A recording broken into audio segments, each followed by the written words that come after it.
Bonjour à toutes et à tous et bienvenue sur Mosaïque Cristal. La faune, la flore, les grands espaces verts comme les plus petits, les cours d'eau. L'objectif de ces dernières années, c'est de protéger au maximum la nature. Alors de nombreuses associations s'y attellent comme le GECNAL, le groupement d'études et de conservation de la nature en Lorraine. Et cette biodiversité peut être également un enjeu politique. C'est pourquoi le GECNAL du Varnt et du Pays de Nied a mis en place une charte pour les candidats aux élections municipales, une association que préside Jean-Baptiste Luçon. Bonjour. Bonjour. Alors elle a été signée par de nombreux élus avec 10 points essentiels à respecter. On va détailler tout ça, en parler plus en détail tout à l'heure. Sandrine, salut. Salut Rani. Alors le porte-à-porte est encore utilisé par les commerciaux. Est-ce que nos internautes ouvrent encore leurs portes? Réponse dans quelques minutes. Tu verras ça. L'hôpital Robert Pax de Sarreguemines nous ouvre ses portes aujourd'hui. Morane, salut. Salut Rani. Alors c'est pas une visite comme les autres parce que là tu fais le point sur les consignes de sécurité liées au Covid-19. Oui, tout à fait. Alors, je tiens juste à préciser qu'on est resté uniquement dans le hall d'entrée. On n'a pas pu accéder aux autres services pour des raisons de sécurité évidentes. Il faut savoir qu'actuellement, en France, on est au stade 2 de l'épidémie de coronavirus. Ce niveau 2 signifie qu'il faut limiter au maximum la propagation du virus. Et ça passe évidemment par des consignes d'hygiène. Alors, bien se laver les mains, limiter les contacts, comme les poignées de main, par exemple. Tousser, éternuer dans son coude ou dans un mouchoir jetable. Ici, à l'hôpital Robert Pax, des consignes ont été données aux professionnels de santé. Vous aurez plus d'informations dans notre reportage et le président de la commission médicale d'établissement nous donnera plus de précisions tout à l'heure. Merci Morane et merci également à Marie-Morgane pour les moyens techniques. On reste sur cette thématique pour les brefs du journal.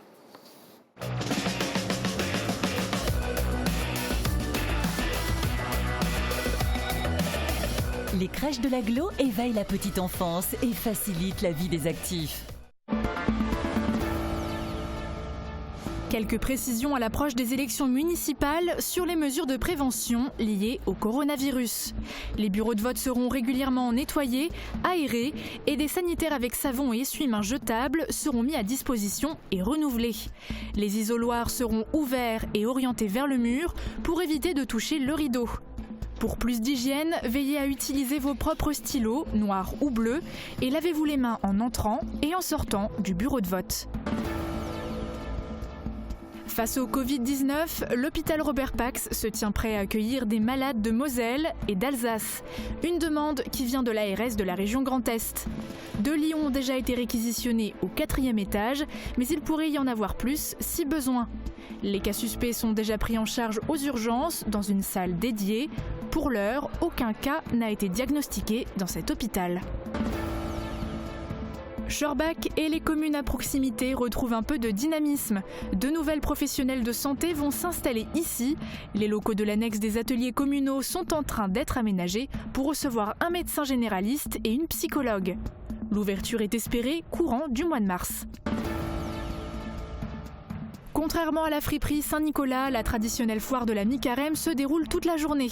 Une braderie qui résiste toujours à la baisse d'affluence. Cette année, vêtements, accessoires, nourriture et gadgets sont encore sur les étals. La braderie se tiendra toute la journée. Elle s'arrêtera en fonction du flux des passants et de la météo.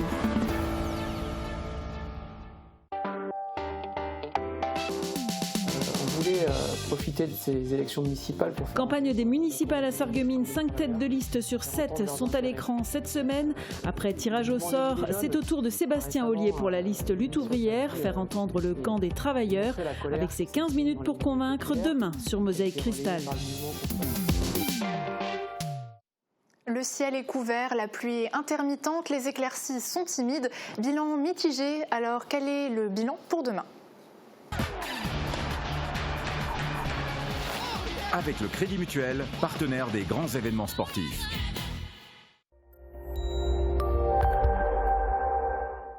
Je sais, je suis encore porteuse de mauvaises nouvelles et je m'en excuse, mais pour demain, la pluie sera encore au programme. En milieu de journée, on pourra apercevoir quelques éclaircies, mais les averses seront toujours possibles. Et pour en rajouter une couche, le vent sera toujours présent avec des rafales attendues à 95 km/h. Pas d'évolution du côté des températures, alors je ne m'attarde pas dessus. Demain, pensez tout de même à souhaiter une bonne fête aux Justines. Le soleil nous accompagnera de 6h49 à 18h33. Et je me permets quand même même de terminer mon intervention sur une note positive. Comme vous pouvez le voir sur cette photo envoyée par Jean-Claude Haas, à certains endroits, comme aux abords du Moulin de la Blise, les arbres sont déjà en fleurs, ce qui veut dire que le printemps n'est plus très loin et les beaux jours non plus. Peut-être même d'ici la fin de la semaine, mais ça, on y reviendra demain.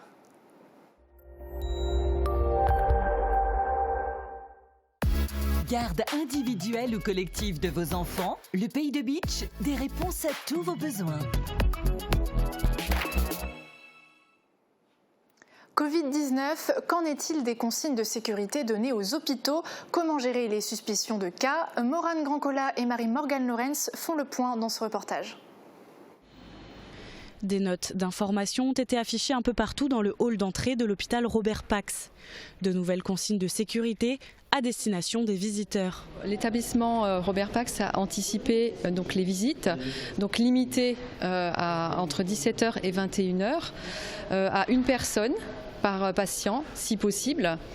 Limité également aux enfants, donc fortement déconseillé, et notamment dans les secteurs de maternité, où le risque il est majeur pour les femmes enceintes. En cas de suspicion d'infection, le patient doit se rendre aux urgences. Si symptômes il y a, le patient sera pris directement en charge et placé en isolement en salle d'attente ou en UHCD, unité hospitalier de courte durée. On appelle le centre 15 systématiquement. Et après avis, on fait un prélèvement nasopharyngé, donc avec toutes les mesures nécessaires. Donc on a masque FFP2, on a des surblouses, charlotte, lunettes de protection pour éviter que le professionnel se contamine. Les prélèvements sont ensuite envoyés à l'hôpital de Mercy pour analyse. À partir de là, le patient est renvoyé chez lui avec un kit d'isolement et reste en quarantaine. Les résultats tombent 24 à 48 heures plus tard et selon le diagnostic, de nouvelles procédures sont à suivre. Un patient qui présente des signes de gravité sera soit hospitalisé donc dans un secteur dédié, qu'on a dédié donc au 4e étage. Pour l'instant, on a 2 lits qui sont dédiés pour ces patients-là. Ils seront pris en charge donc dans l'attente des résultats. Si le résultat est positif, bien sûr, ils resteront dans le secteur. S'il est négatif, ils seront transférés dans un autre secteur, notamment la pneumologie. Pour l'instant, des analyses sont toujours en cours, mais à ce jour, aucun cas de Covid-19 n'a été recensé à l'hôpital Robert Pax de Sarreguemines. Les établissements de santé doivent suivre des procédures envoyées par le ministère de la Santé. On retrouve Morane pour plus d'informations. Alors Uranie, maintenant je me trouve avec le docteur Areski. Bonjour. Bonjour. Vous êtes le président de la commission médicale d'établissement du centre hospitalier de Sarreguemines. Vous avez reçu des consignes. Comment se passe la coordination et la communication entre les services ? Dès qu'effectivement on a eu des consignes et que cette épidémie a commencé, une cellule de crise a été mise en place, composée de médecins bien sûr, de soignants et de cadres administratifs pour pouvoir gérer cette crise.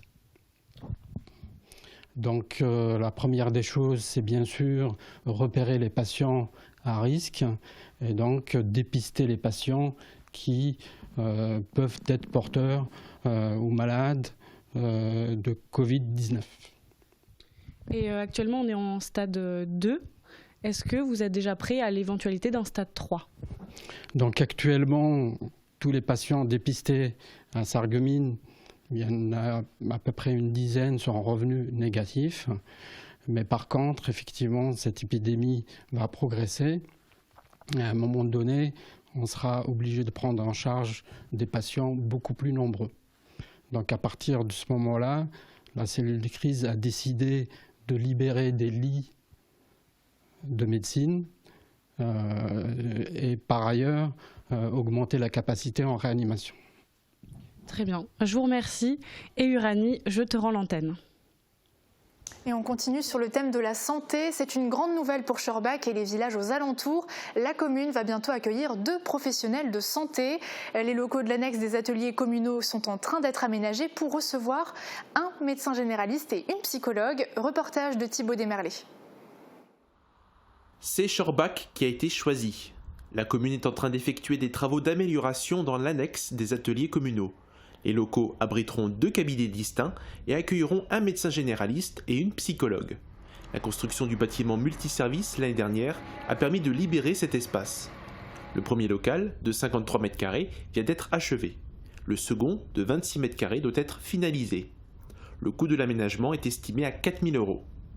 Dans le Pays de Bitche et dans toutes les zones rurales en France, les déserts médicaux continuent de s'étendre. Des médecins partent à la retraite ou déménagent. Les habitants doivent se creuser la tête pour en trouver. Cette future installation à Schorbach va booster l'attractivité de la commune. Pour le moment, aucune date précise n'a été communiquée concernant l'arrivée des 2 praticiennes. L'ouverture est espérée au cours du mois de mars. L'art s'invite à la maison d'arrêt de Sarreguemines. Une expo-concert a été présentée à plusieurs détenus. Plusieurs aquarelles de l'artiste peintre Raymond Willem ont été choisies et illustrées en musique par des membres de l'harmonie municipale. Un événement qui a permis aux détenus de s'échapper un peu de leur routine. Voici les images. C'est une première pour les détenus et le personnel administratif de la maison d'arrêt de Sarreguemines. L'aquarelliste Raymond Willem a fait venir une partie de son exposition à l'intérieur des murs de l'établissement. Les tableaux représentent des acteurs de films connus et des scènes de la Première Guerre mondiale. Des thèmes que connaissent les détenus. Pour l'artiste peintre, la peinture est un vecteur d'émotion. Un art qui pourrait susciter des vocations au sein de la prison. C'est juste donner l'envie et leur montrer que c'est quelque chose qui est à la portée de beaucoup de personnes, qui peut peut-être intéresser l'un ou l'autre, qui pourrait s'évader à travers sans jeu de mots, mais à travers cet art. L'aquarelliste et Christian, le médecin de l'établissement, font également partie de l'harmonie municipale. Avec Martin Gaillère, professeur de trompette au conservatoire de musique de Sarreguemines, ils ont choisi certains tableaux et les ont mis en scène en musique devant une quinzaine de détenus. À chaque œuvre, son thème musical.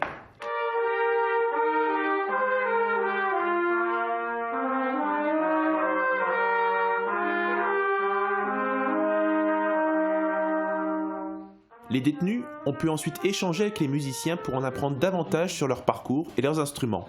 Un moment de partage et de découverte qui casse la routine. Ça nous fait du bien, nous. On voit que, en quelque sorte, on pense à nous. On nous donne une certaine, je ne veux pas dire estime, mais d'importance, quoi, en quelque sorte, quoi. Et donc on nous fait partager ça et ça c'est plaisant, quoi. C'est une bonne expérience aujourd'hui.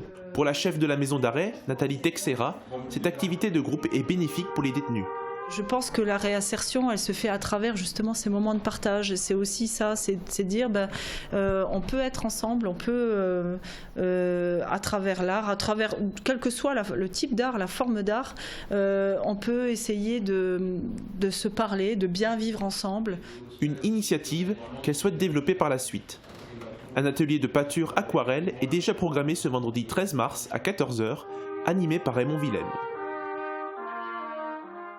On ne vous présente plus le festival Mireille de Plate. Les acteurs locaux, les intervenants, les élus, les amoureux du Plate en tout genre continuent de mettre en lumière la langue francique. Cette année, 21 animations au compteur, une campagne de communication déjantée. On vous donne quelques rendez-vous dans ce reportage. Ils montrent leur langue pour la valoriser. Le Plate, encore mis à l'honneur cette année pour tous les âges, tous les publics et même ceux qui ne l'ont jamais parlé. Mais que deviendrait le Plate sans la transmission ? Cette année encore, les jeunes sont actifs dans la programmation, notamment les lycéens, en collaboration avec la plasticienne Valérie Andrich. Ces derniers ont travaillé sur des phrases en plate qu'ils ont ensuite enregistrées sous format vidéo. Cette fabrication par Valérie Hendrich de pastilles vidéo, c'est quand même la chose qui est la plus originale au sens où ça va partir comme des espèces, moi je vois ça comme des espèces de petites bulles comme ça sur les réseaux sociaux. C'est-à-dire que finalement on utilise ce qu'aujourd'hui les jeunes utilisent beaucoup, les Instagram, tous ces modes de communication nouveaux avec du plate. Et donc ils ont tout de suite produit avec leurs professeurs évidemment, donc du lycée Nominé et du lycée Pange, des phrases très originales. Il y avait bien sûr des choses drôles, bien sûr, mais il y avait aussi des choses d'une poésie incroyable. On me dit ah d'accord, c'est ça le projet. Et là-dessus, Valérie Hendrich, l'artiste, elle les a mis en forme, c'est-à-dire qu'elle les a filmés, elle en a fait des pastilles vidéo, et puis bon voilà, il faut les découvrir. Des productions à découvrir sur les pages Facebook et Instagram de la ville. Autre rendez-vous pour les scolaires, le 24 mars, avec la pièce de théâtre Le silence de la mer. une collaboration transfrontalière entre le Lothringer Theater et la troupe Xenia Theater. L'histoire se déroule dans une maison d'édition clandestine sous l'occupation allemande en 1941. Théâtre toujours, avec la pièce « Jusqu'alors c'est pas coton » le 17 mars. Les spectateurs pourront suivre les grands moments de vie d'un couple alsacien typique. Amis des mots et des calembours, ne manquez pas la venue de la linguiste et sémiologue Marie Treps le 3 avril. Elle décortiquera les mots de notre territoire, ceux souvent négligés. Conférences, concerts, animations variées, la liste est encore longue pour cette nouvelle édition. La programmation est à retrouver sur le site de la ville. Pour d'autres renseignements ou faire vos réservations, direction l'Office de tourisme.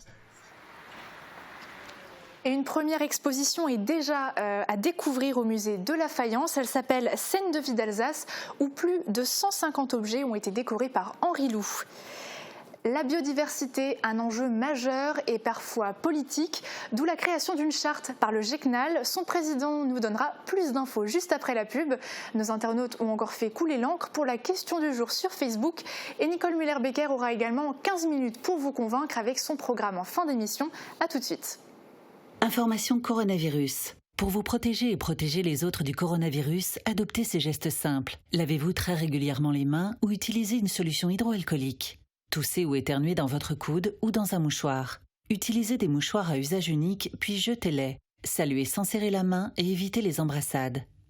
Plus d'informations au 0800 130 000 ou sur gouvernement.fr. Ceci est un message du ministère chargé de la Santé et de Santé publique France.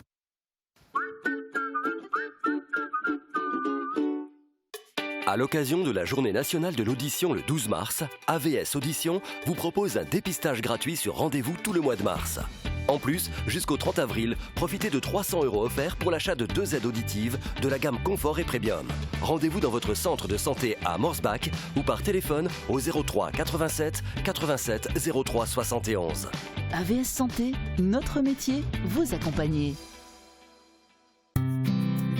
Un décor cosy et chaleureux, une équipe sympathique, une cuisine faite de produits frais, une vue magnifique sur le golfe de Sarreguemines. Le Green, le restaurant qui ne manquera pas de vous séduire. Du 24 mars au 7 avril, la ville de Sarreguemines vous propose la 22e édition du festival de langue francique Mireille de Plate. De nombreuses animations à partager, des expositions, du théâtre, des chansons, de l'humour, des rencontres, des conférences et de nombreux ateliers. Programme complet à découvrir sur sarreguemines.fr.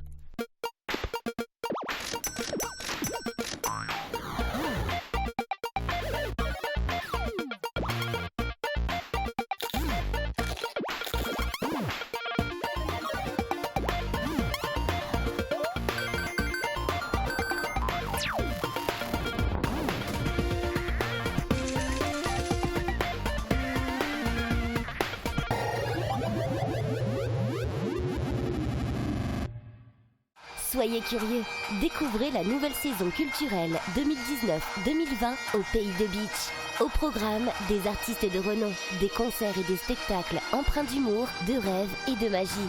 Ne manquez pas le Bagad de Lambiway, ambassadeur de la musique folklorique bretonne, ce vendredi 20 mars à 20h30. Informations disponibles à l'espace René Cassin de Beach ou sur www.cc-paysdebeach.fr. Vous connaissez cette situation ? Dans le doute, n'hésitez pas. Faites dépister votre audition. À la passion de l'audition, bénéficiez de l'accompagnement et de l'expertise de nos conseillers.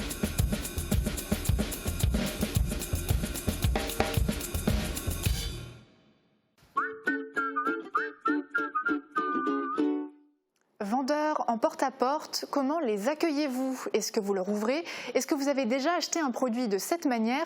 Sandrine, ce sont des questions que tu as posées à nos internautes.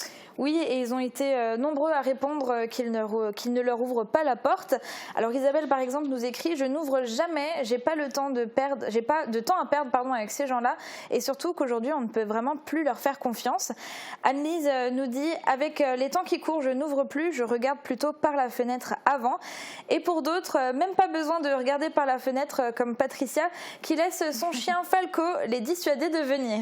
Alors enfin, Julien prend le contre-pied de cette tendance plutôt négative en ajoutant ce sont simplement des personnes qui font leur job et qui recherchent des clients parce que les clients aujourd'hui se déplacent moins en magasin et je sais de quoi je parle, je l'ai fait pendant quelques temps pour me trouver des clients quand j'ai commencé mon métier de commercial et dans 99% des cas, j'ai toujours été bien reçue et avec courtoisie. Donc ce qui laisse quand même encore de l'espoir pour ces vendeurs. Et puis même un refus avec le sourire, c'est toujours plus agréable. C'est vrai. Merci beaucoup Sandrine pour ta chronique. Des refus, vous n'en avez eu que très peu de la part des élus pour la signature de la charte biodiversité. Jean-Baptiste Luçon, le GECNAL du Var et du Pays de Nied, donc aux abords de notre territoire Sarreguemines et Pays de Bitche, a mis en place cette charte pendant les élections, enfin en tout cas la campagne pour les élections municipales. Pourquoi cette décision ? Disons qu'on parle beaucoup de biodiversité à la fois sur les réseaux sociaux, à la télévision, à la radio, sur Facebook, Instagram. Et on s'est dit, nous, on allait apporter notre pierre à l'édifice pendant cette campagne des municipales. Et déjà, il y a un an, donc on a préparé cette charte qu'on a réalisée en groupe. Un GECNALien n'a pas fait ça dans son coin. On a été un groupe de 8 et on a élaboré ces 10 points pragmatiques qu'on a validés ensemble pour ensuite les présenter aux différents candidats aux élections municipales de mars 2020. Est-ce que c'était encore trop oublié dans les programmes ? Disons que non, nous on n'a pas regardé sur les programmes, parce qu'on était vraiment très à l'amont. Nous on espérait aussi que ceux qui signent, ou ceux qui ne signent pas, auront mis plus d'écologie dans leur programme en lien avec notre un peu force de persuasion en lien avec cette charte. Alors est-ce que ça veut dire, après avoir signé cette charte, que les élus, en prenant une décision, vont devoir prendre en compte ces 10 points ? Comment ça va se passer ? Non, nous on a travaillé vraiment sur une philosophie, un engagement moral. On n'est pas là pour après venir avec un bâton et taper sur ceux qui ne respecteraient pas. Bon, bien sûr, si certains ensuite sont dans l'extrême, qu'ils aient signé ou pas la charte d'ailleurs, on aura peut-être tendance à aller les voir et pour leur expliquer un peu notre façon de voir les choses en termes de biodiversité. Mais il n'y a pas d'épée de Damoclès dessus. Ceux qui signent de la charte auront leur conscience pour eux et feront le job. Donc ça veut dire concrètement qu'il n'y a pas de sanction, on ne va pas interdire un projet par exemple ? Non du tout, de toute façon les projets sont souvent très cadrés par la réglementation, donc il faut respecter la loi, c'est la chose la plus basique finalement, mais il y a également une ambition qu'on souhaite que des élus mettent en place, ça peut être des aménagements de vergers, parce qu'il ne faut pas voir que le projet comme une zone commerciale ou un projet industriel, ça peut être aussi des projets pour les citoyens, des plantations de haies, verdissement des villes, travailler à la protection des grands milieux naturels patrimoniaux sur le banc communal, ça peut être des grandes forêts, des marécages, voilà, c'est l'esprit. Alors vous l'avez dit, 10 points sont listés dessus, vous en avez cité un, notamment les projets citoyens qu'il faut peut-être un peu plus soutenir. Il y a la préservation des zones urbaines de la pollution lumineuse par exemple.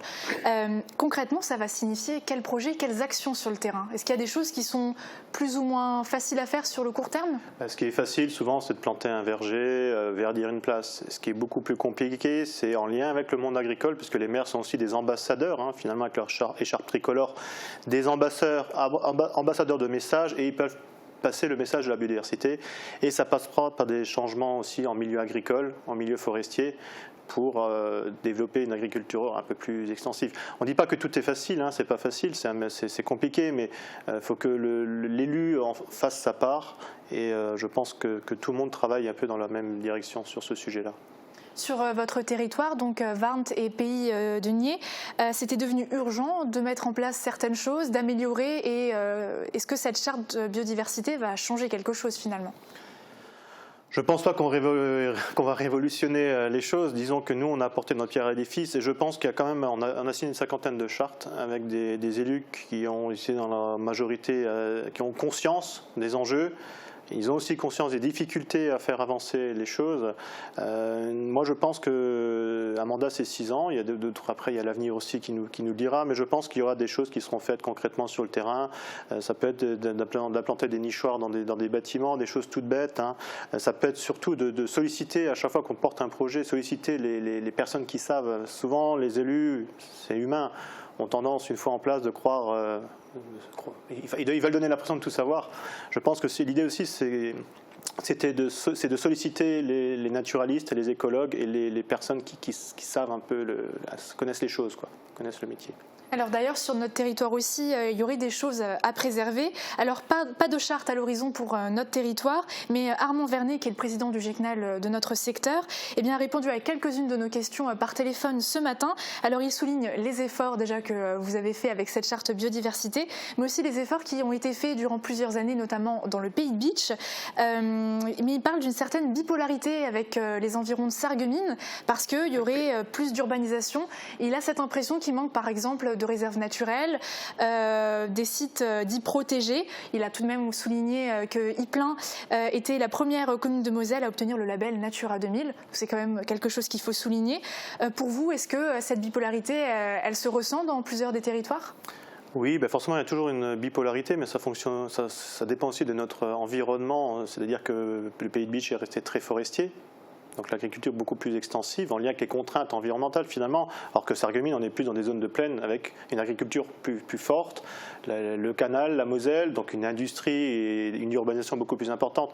Donc forcément, il y a un déséquilibre d'espaces naturels préservés. Après, du coup, moins de potentiel de protéger des choses simples à protéger. Si vous voulez, c'est que des marécages de faible intérêt agricole dans le Pays de Bitche, on sera plus tenté de les protéger que des terres riches d'un point de vue agricole autour de Sarreguemines. Mais je pense que, par exemple, le marais d'Ypelin, vous le citez, en zone Natura 2000, effectivement, il est protégé, mais on pourrait peut-être l'étendre parce que c'est quand même très réduit.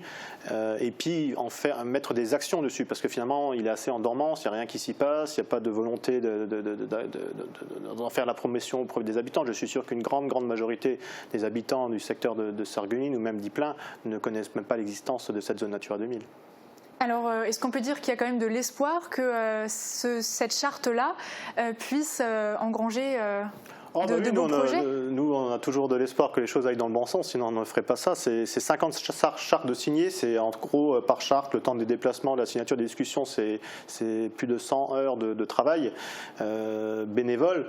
Donc non, on a vraiment l'espoir que ça fasse bouger les choses. Et par petites touches, des espaces protégés, mis en valeur, et surtout les espaces non mis sous cloche et à faire découvrir aux habitants et aux citoyens qui ont besoin aussi de connaître et de savoir finalement qu'est-ce que c'est la biodiversité. Mais en tout cas, on vous le souhaite. Merci beaucoup d'avoir participé à notre émission. Vous restez encore avec nous. On passe à la suite. C'est une affaire de famille implantée depuis toujours dans le Beacherland et qui se transmet de génération en génération. Cette semaine, on vous fait faire une visite dans la scierie Bernard Rimlinger.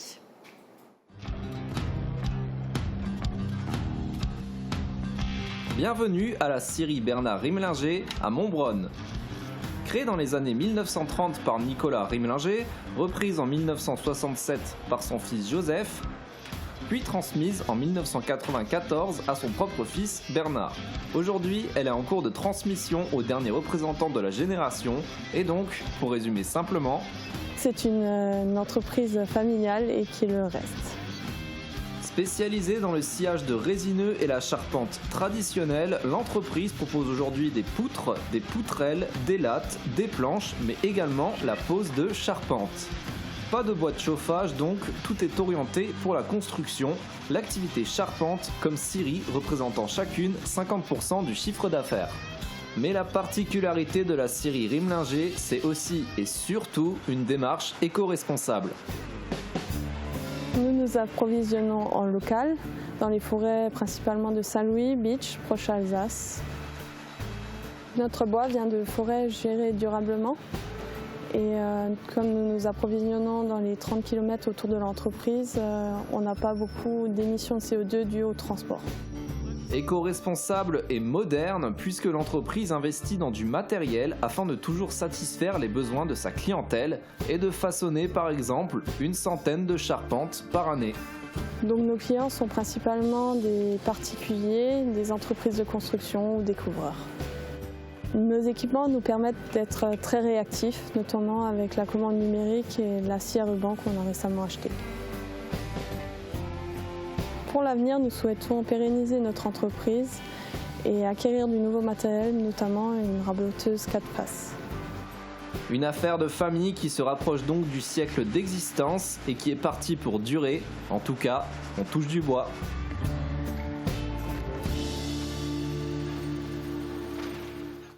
Jean-Baptiste Luçon, à bientôt. Au revoir. Sandrine, à bientôt également. À bientôt, Irani. Et on laisse la parole à Nicole Muller-Becker, candidate à la mairie de Sarreguemines, qui a 15 minutes pour vous présenter son programme. Très bonne journée.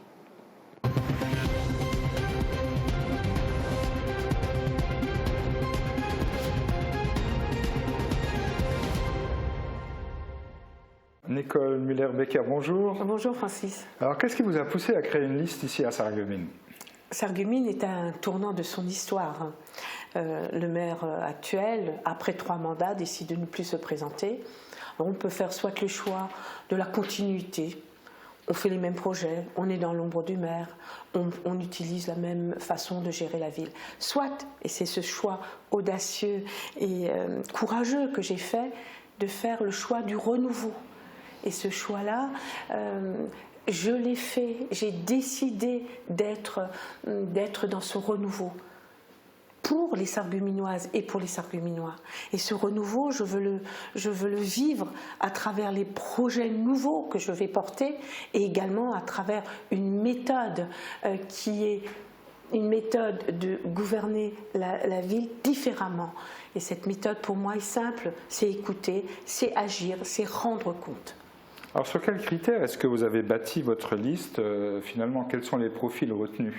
La liste a été vraiment d'une grande facilité parce que je voulais des hommes et des femmes qui soient dans la vie active, qui puissent être vraiment pris sur leurs compétences. Et c'est ce qui a été le cas. Ce sont des hommes et des femmes qui sont de la société civile, qui ont mis leurs compétences en avant et qui veulent que leurs compétences soient mobilisées pour l'intérêt et au service des Sarregueminoises et des Sarregueminois.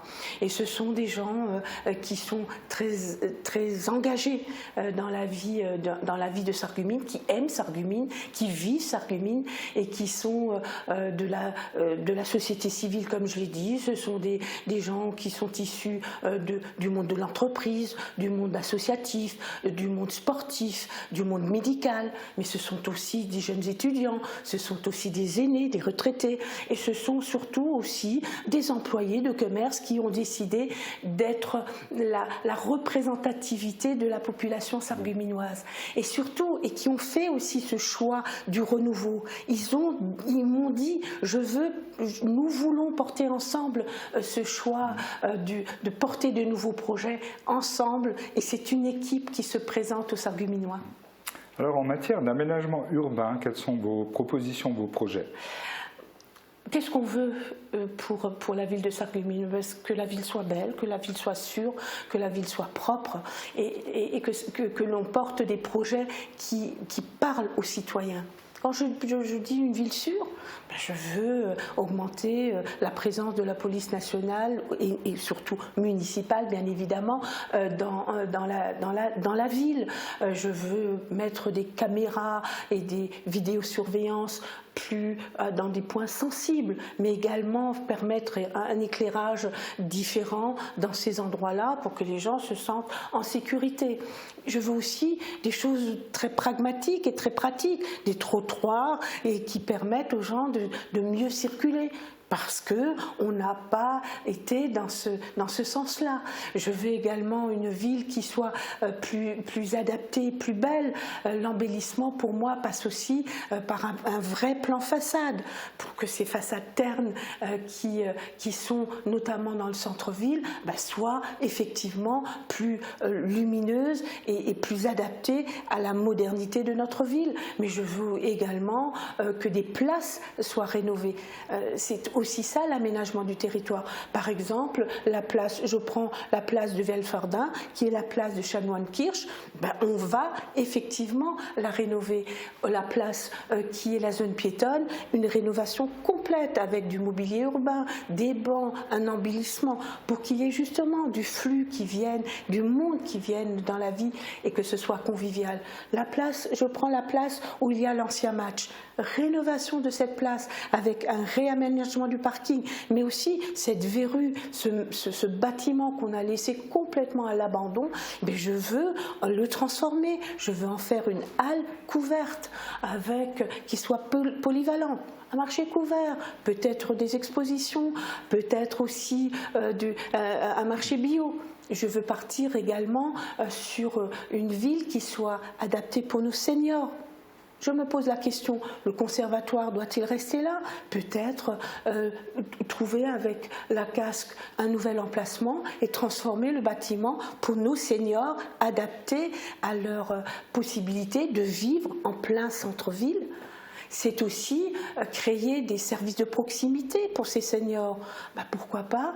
Et nous le ferons, une maison du citoyen, où ces personnes-là trouveront certainement de l'aide pour leurs travaux administratifs, le numérique dans lequel ils sont perdus. On mettra des agents municipaux. Mais pourquoi pas aussi, et pour nous c'est important parce que j'ai des colistiers qui sont très impliqués là-dedans, une maison des soins non programmés qui permettra de désengorger les urgences de l'hôpital et qui permettra aussi d'avoir des médecins plus spécialisés au cœur de la ville. Alors comment est-ce que vous allez concrètement vous impliquer dans la dynamique commerciale, artisanale, voire industrielle, Bien sûr, parce que c'est notre rôle de partir de l'industrie, de l'artisanat et de parler du commerce. Et le commerce passe aussi par pour moi, des animations constantes tout au long de l'année. Et nous ferons là des efforts tout à fait particuliers pour que l'on retrouve une espèce d'envie de revenir en ville.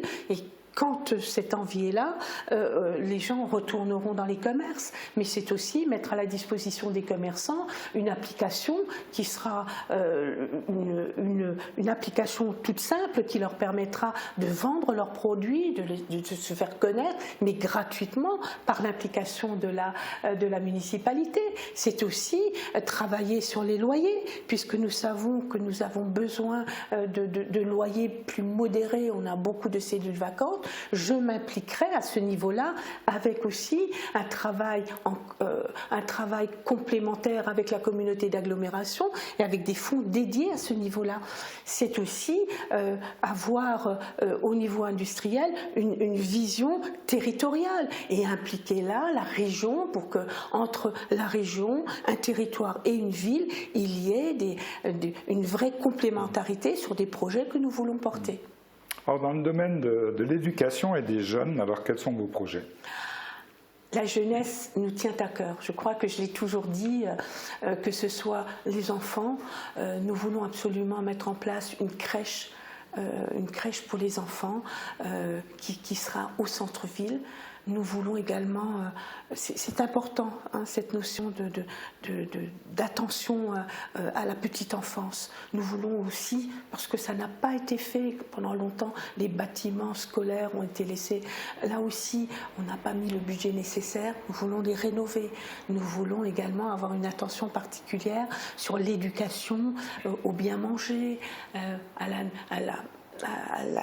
ce qu'ils aiment, c'est-à-dire faire une crèche éducative et pédagogique sur le secteur de la ferme de la cité, transformer tout ça pour que ces enfants vivent la nature et sentent la nature différemment.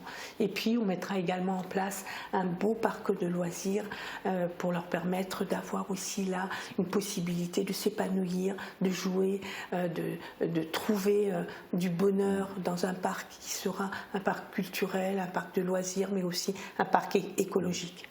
Et de quelle façon est-ce que vous allez soutenir la vie associative, sportive et culturelle ? Nous aurons un regard tout particulier parce que la ville de Sarreguemines a beaucoup d'associations et nous maintiendrons bien évidemment notre attention au niveau pour ces associations, pour ces clubs sportifs. Nous aurons une vision au niveau où elle est actuellement, mais nous allons avoir une vision un peu plus spécifique sur l'inclusion. Nous voulons que cette notion de personnes qui sont peut-être en difficulté ou d'enfants qui sont en difficulté peuvent trouver leur place dans le sport et dans le milieu associatif. Nous serons très vigilants là-dessus parce que nous mettrons un vrai référent sur le handicap et nous voulons également que nos aînés puissent faire du sport, vraiment également du sport pour tous, dans la notion d'être pris en compte également. L'environnement devient une préoccupation majeure. En tant que maire, quelles orientations allez-vous prendre pour la ville ? L'environnement et l'écologie, c'est quelque chose qui est essentiel. Et nous avons dans notre groupe des colistiers, et notamment un colistier qui est un monsieur très engagé, qui sera notre référent et qui aura une mission au niveau de l'environnement et qui sera très vigilant à ce que toutes nos politiques et toutes nos orientations passent à travers ce filtre de l'écologie. Pourquoi je dis ça? Parce que nous allons mettre en place une orientation très, très importante. Nous allons mettre le transport en commun gratuit pour toute la population, ce qui permettra déjà d'utiliser nos bus actuels et nos transports en commun pour toute la population, pour éviter qu'on utilise trop la voiture. Nous mettrons également en place des navettes électriques qui sillonneront la ville pour permettre aux gens de circuler sans prendre la voiture. Nous mettrons aussi en place un véritable plan vélo avec des parcs à vélo. Il nous manque des parcs à vélo avec des structures tout autour de cette idée-là. Et puis, bien évidemment, nous serons très vigilants au niveau des bâtiments communaux pour qu'il y ait une économie d'énergie et nous essayerons de la diviser par 2 sur les 10 ans à venir et qu'il y ait là aussi un développement des énergies renouvelables. En tant que maire, vous serez sollicité pour travailler sur les compétences intercommunales. Alors, quelles sont vos aspirations et vos visions dans ce domaine ? La communauté d'agglomération est un élément important dans la vision que j'ai parce que mon expérience régionale me fait dire qu'entre une région et entre une communauté d'agglomération et une ville, il y a une vraie synergie, il y a un vrai travail qui devra se faire. Et bien évidemment, nous devrons être là avec une impulsion pour que toutes les communes puissent s'y retrouver. La ville-centre, comme les villages et les communes aux alentours, nous travaillerons notamment en matière de mobilité. Nous travaillerons énormément et pour moi, là aussi, il y a un sujet qui me tient à cœur, c'est le transfrontalier. C'est tout ce qui concerne la compétence emploi, la compétence économique, mais également tout ce qui est sur l'attractivité et la culture transfrontalière sera un de nos vecteurs forts et un de nos marqueurs forts. Et c'est à travers la communauté d'agglomération que j'envisagerai également cette intervention et cette orientation. Parce que pour moi, l'intercommunalité, c'est là où on se retrouve, c'est là où on travaille ensemble, où on prend ses orientations pour tout le territoire. Et ce territoire-là sera bien évidemment en lien avec la région, parce que la compétence économique est bien entre la communauté d'agglomération et la région. Et là, nous porterons des dossiers, ce que je fais déjà actuellement au niveau de la région, où je porte des dossiers importants en matière de mobilité, en matière de développement économique, en matière de ce qui nous importe beaucoup, c'est l'éducation également de nos enfants. C'est à travers ces dossiers-là et à travers l'Eurodistrict que nous pourrons apporter notre pierre à l'édifice. Bon, il reste encore 2 minutes 30. Au-delà des paroles, il y a des actes. Alors pourquoi est-ce que les électeurs devraient vous faire confiance ? Mon expérience professionnelle, mon expérience d'élu régional, mon expérience d'élu local fait que je sais de quelle manière il faut gérer où il faut défendre les intérêts d'une ville de 21 000 habitants. J'ai acquis ce savoir-faire et c'est ce savoir-faire que je veux mettre au service des Sarregueminois et des Sarregueminoises. Et surtout, je sais aussi comment aller chercher des concours financiers au niveau de l'État, au niveau du département, au niveau de la région, pour pouvoir mettre en place et développer nos nouveaux projets et surtout sans augmenter les impôts. Voilà, nous sommes arrivés au terme de cet entretien. Il vous reste quand même une petite minute pour conclure. Je voudrais dire aux Sarregueminois et aux Sarregueminoises, vous avez une chance, une opportunité le 15 mars pour vraiment aller vers ce renouveau vers lequel nous travaillons. Utilisez mon énergie, utilisez ma force, utilisez ma détermination pour faire justement le renouveau, pour porter le renouveau et pour faire le Sarreguemines de demain avec cœur et conviction. Faites-moi confiance et je vous assure que je serai le maire de chacun d'entre vous.